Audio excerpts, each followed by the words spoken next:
પોરબંદરમાં અસ્માવતી ઘાટ ખાતે અધિક માસ દરમિયાન શ્રદ્ધાળુઓ મોટી સંખ્યામાં આવતા હોય છે, ત્યારે તેમની સઘન સુરક્ષા વ્યવસ્થા ઊભી કરવામાં આવી છે, જેમાં મનપાના મેયર સાગરભાઈ મોદીની સૂચનાથી ફાયર એન્ડ ઇમરજન્સી સર્વિસીસ સહિતની વિશેષ વ્યવસ્થા ઊભી કરવામાં આવી છે. સાગરભાઈ, પરસોત્તમ મહિનો ચાલી રહ્યો છે. અસ્માવતી ઘાટ ખાતે કયા પ્રકારની સુરક્ષા વ્યવસ્થાનું આયોજન છે?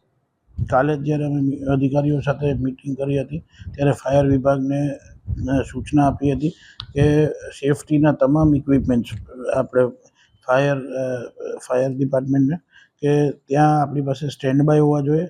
લોકો હજારોની સંખ્યામાં સ્નાન માટે પધારતા હોય. પરસોત્તમ મહિનાનું અધિક માસનું ખૂબ મહત્ત્વ છે, એટલે એ લોકોને ચેન્જિંગ રૂમની વ્યવસ્થા મળે અને તમામ ફાયર